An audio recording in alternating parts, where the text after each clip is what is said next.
Je viens de finir la vidéo du modèle Y.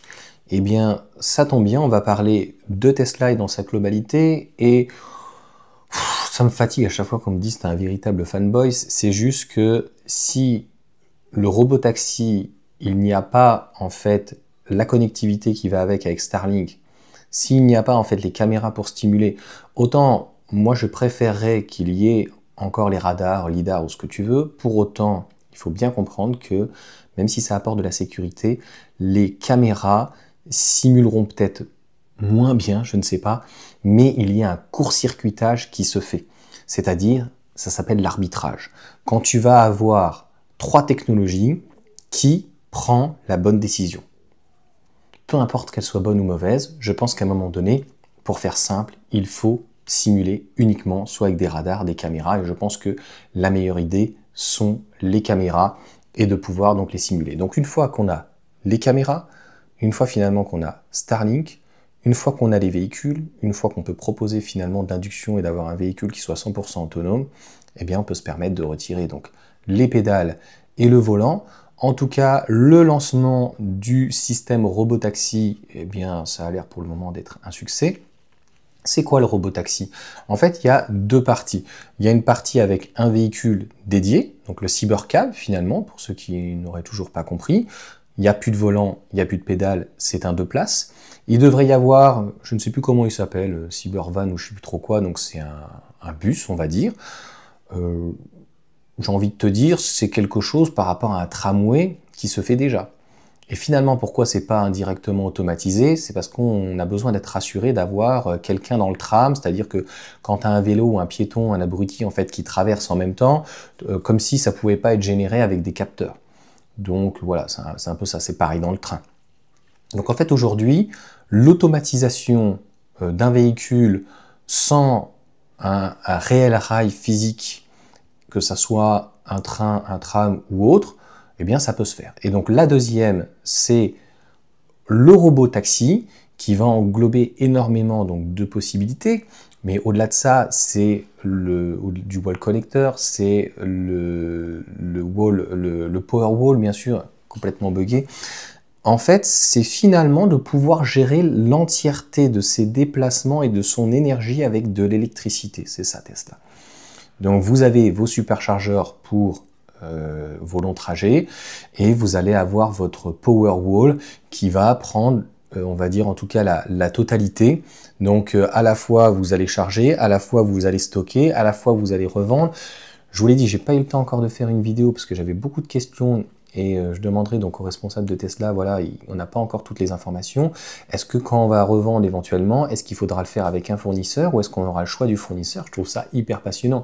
C'est-à-dire que là, tu es le soir, tu es un petit peu comme en bourse et puis comme un prix de gros, tu vois, tu regardes combien tu peux vendre ton kilowattheure. On ne sera pas en méga, tu vois, mais tu es là avec ton kilowattheure et tu dis, bon, voilà, j'ai stocké 10 kilowattheures.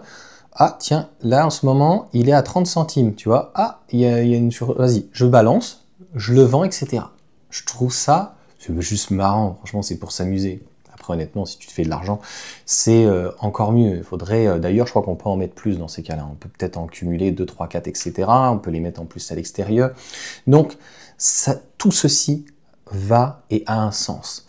Les mégapacks, donc, pour stabiliser le réseau, de l'éolienne, du photovoltaïque, mais même du central nucléaire ou tout ce que vous voulez, ont un sens. Et les batteries vont permettre donc de stabiliser le réseau.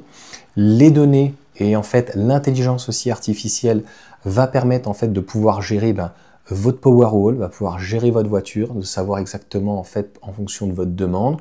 Donc ça s'appelle le progrès, tout simplement. Donc on avait avant les véhicules classique, on a eu les boîtes auto, il y a eu les véhicules électriques, et demain, en fait, c'est l'automatisation. Ça va permettre aussi quand même de réduire énormément la masse de véhicules. Et autant moi, je suis plus pour un véhicule type Model 3 ou Model Y ou n'importe quoi, avec donc un volant, parce que on pourra quand même donc se déplacer, on aura 5 places aussi, et l'utiliser si on souhaite. Mais encore une fois, on va parler de plaisir, par exemple. Tu vois, on va dire, ouais, mais attendez, Johan, ou attends, il est où le plaisir? Il n'y a plus de pédale, il n'y a plus de volant, déjà qu'on n'avait plus de boîte de vitesse, il n'y a plus de bruit. Ben oui, mais ça me fait penser un peu à Porsche. À une époque, une Porsche, c'était hors de question de la prendre en boîte auto. C'était les Tiptronic, les S-Tronic. Bon, c'était pas bien, il paraît. Chacun va être son avis. Et aujourd'hui, tu vois plus que de la PDK, entre guillemets, de la double embrayage, de la DSG améliorée. Donc aujourd'hui, ça se vend très bien. Mais avant, quand tu avais une Tiptronic sur une Boxster ou une 911 ou quoi, ça se vendait donc beaucoup moins bien. Au même titre que d'ailleurs, quand tu avais un Cayenne, il y avait des Cayennes avec des boîtes méca. Ça, c'est rare et c'est assez cocasse. Donc, moi, je pense que ça va dans le bon sens. Ça va apporter énormément de choses. Ça peut apporter des business. Je suis désolé, on va dire, ouais, mais les taxis. Le taxi, il peut se reconvertir. S'il a du business ou de l'argent, pendant qu'il continue à travailler, il achète des cybercabs, il achète une Tesla, et puis pendant qu'il travaille pas et qu'il a testé que finalement, c'était plus simple que le robot taxi, en fait, aille travailler à sa place, et qu'il se fasse du fric. Enfin, tu vois ce que je veux dire? Faut pas. Les gens voient toujours le négatif ou les choses inverses. Donc tout ceci va apporter des choses, je trouve, intéressantes. Après, il faudra voir donc dans le trafic comment ça va fonctionner au niveau du paiement. J'ai pas vu assez de vidéos pour voir. Voilà, je vois que le tableau de bord a changé, qu'on a un écran à l'arrière aussi qui permet finalement, l'écran sert à ça. Ils ont pensé à beaucoup de choses quand même, Tesla. L'écran, c'est pas que pour jouer. L'écran, quand vous allez être à l'arrière, finalement, vous allez pouvoir éventuellement peut-être changer votre trajet, etc. Vous allez pouvoir en fait communiquer. Pour le moment, il y a toujours en fait un passager. Mais demain, il faut imaginer peut-être qu'il n'y aura pas de passager et en fait, il va pouvoir vous emmener à un endroit, vous allez pouvoir mettre vos mômes derrière et ça ne sera pas plus dangereux des fois qu'un VTC ou autre chose. Je vous rappelle quand même que malheureusement, voilà, il y a des bons VTC, mais il y en a aussi des mauvais et qui abusent des jeunes filles quand elles rentrent de boîte de nuit, tu vois. Donc là, en fait, tu as ton modèle Y. Moi, demain, 10 000 $, c'est beaucoup d'argent, 10 000 € ou 7 500, peu importe.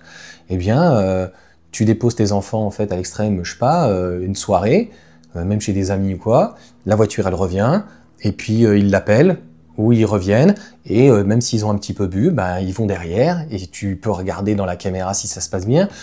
On va dire, ouais mais ça fait très Watching You, quoi, ça fait très 1984. Oui, mais c'est sans fin, c'est-à-dire qu'aujourd'hui je fais des vidéos, mais moi-même je regarde des vidéos, et de toute manière, tout ce flux est géré par des datas et analysé par YouTube, la CIA, qui tu veux. Je pars du principe qu'en fait, que lorsqu'en fait on n'a rien à se reprocher et que ça se passe bien, je ne vois pas en fait où il est, encore une fois, le problème. Ce qu'il faut voir, c'est toutes les possibilités que ce type de choses vont permettre avec ou sans volant et que ça va gagner et laisser du temps. Encore une fois, un taxi, eh bien, il essaye un modèle Y avec le FSD à terme. Ça lui plaît, il devra arriver de niveau 4 d'ici la fin de l'année. Et peut-être qu'un niveau 5 arrivera dans 2-3 ans. Et que finalement, le cybercab arrivera d'ici là. Et s'il a un peu de cash, au lieu d'acheter finalement la licence et tout en tant que taxi ou une supplémentaire ou j'en sais rien, ou d'acheter un deuxième véhicule en panne ou j'en sais rien ou quoi, eh bien il pourra peut-être acheter un cybercab ou une Model 3 et il pourra la conduire pour travailler, mais il pourra surtout en fait exploiter le véhicule sans finalement avoir donc à se déplacer. Donc les dernières choses qui restent à savoir et à peaufiner, c'est le coût réel, est-ce que ça sera au kilométrage, est-ce que c'est à l'heure? Si vous avez un peu plus d'informations, n'hésitez pas dans un commentaire à le mettre, et dans ces cas-là, j'épinglerai. C'est de voir lorsqu'il est en panne, comment ça se passe.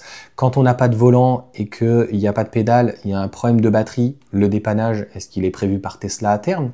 Alors, je parle en Europe, mais déjà aux États-Unis, donc au Texas, tu vois, le Cybercab sort cet été, et il est déjà en test. Ça peut arriver, il y a une panne. Pour X raison, le véhicule est arrêté et finalement, la panne fait que il ne peut même pas repartir. Ce qui est très rare, mais il faut y penser. Comment ça se passe au niveau du dépannage? On sait comment ça se passe maintenant au niveau des garanties, on sait comment ça se passe au niveau des garages, on sait comment ça se passe au niveau des assurances et tout, donc il n'y a pas de souci. Donc, il y a ça, le coût, et puis voir comment ça va être mis en place toute cette entièreté entre ce que je vous ai expliqué, l'intelligence artificielle, entre guillemets Grok, avec le système d'induction et la gestion en fait de ce type de flotte. Est-ce que c'est des flottes qui pourront être gérées uniquement par des particuliers mais aussi par des professionnels, comme on avait vu Hertz, mais plein d'autres? Est-ce que comment vraiment tout ça en tout cas va fonctionner? et derrière le Powerwall, les wall connecteurs, et finalement les toits ils auraient abandonné, hein. Donc on serait sur du panneau photovoltaïque donc classique. Et est-ce que au-delà de cette intelligence artificielle, ben ce qui pourrait manquer finalement au véhicule, on peut se poser la question à Tesla, pourquoi ils n'ont pas fait le V2L? C'est-à-dire qu'au-delà d'avoir ton Powerwall, au-delà d'avoir ton véhicule branché, et au-delà d'avoir que de l'entrée, une charge, et bien d'avoir du bidirectionnel pour pouvoir aussi revendre éventuellement ton tarif sur comme un marché de gros, et donc voir en fonction des tarifs, tu vois, tu es là et tu te dis, bon, ben voilà, j'ai ma batterie de 60 kWh, je l'utilise pas demain, est-ce qu'éventuellement je peux vendre un petit peu d'électricité, un peu comme un petit boursicoteur, tu vois. Enfin, je trouve ça vraiment intéressant, productif, et ça peut libérer.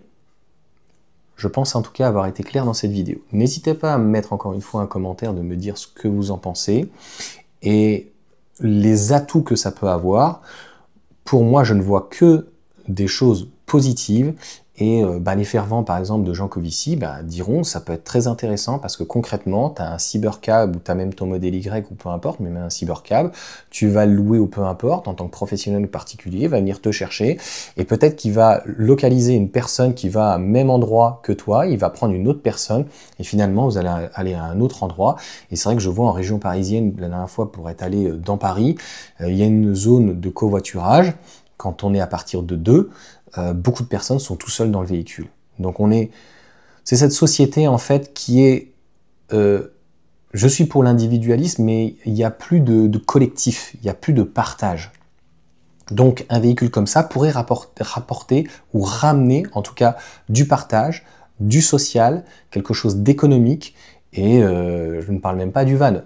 Là où vous me direz ce que vous en pensez, est-ce que 2 places c'était utile, peut-être en ville. Est-ce que ça ne rentrera pas bien sûr en concurrence directe finalement avec un modèle Y ou un modèle 3 qui peut dire, ou un modèle X qui peut directement faire du FSD, donc voilà, sans volant et sans pédale. Donc c'est la question qu'on peut se poser, et ça sera la dernière de cette vidéo, c'est est-ce que finalement Tesla n'a pas mis la charrue avant les bœufs, c'est-à-dire un véhicule, le FSD donc avec 100% donc autonome, donc de niveau 5, et de le mettre avec des véhicules déjà disponibles, et éventuellement ils auraient pu le faire avec une compacte, puisque donc là ils ont le châssis donc de cybercab, et je pense qu'ils voulaient prendre des parts de marché et surtout commencer à avoir le lead sur un nouveau marché qui a un potentiel, mais on ne le connaît pas. Donc est-ce qu'il n'aurait pas fallu éventuellement donc ce FSD 100% autonome, donc ce système de robotaxi, le tester avant et de voir s'il y avait un potentiel pour réellement créer un véhicule unique qui sert uniquement à ça, encore une fois. Ça, c'est la seule chose que je me pose comme question, parce que quel était l'intérêt en plus? N'hésitez pas dans les commentaires, n'hésitez pas aussi à vous abonner, à partager. On est bientôt 70 000, donc merci à vous. Et puis on se retrouve donc pour d'autres vidéos de réflexion. Il y a eu beaucoup de vidéos Tesla parce que ça n'a pas arrêté au niveau des nouveautés. Et je pense qu'il y en aura d'autres, donc soit cet été, soit début septembre. L'arrêt pour la ligne du Cybertruck, elle n'est pas anodine. Je vois même pas l'intérêt de la reprendre, puisqu'aujourd'hui il y a à peu près 10 000 véhicules d'unités à vendre, ce qui représente aujourd'hui, vu la demande, pratiquement 3 mois. Donc l'arrêter une semaine, 15 jours. Est-ce que c'est pour un changement? Je ne sais pas. Il paraît que le changement, c'est maintenant. Allez, sur ce, ciao à tous.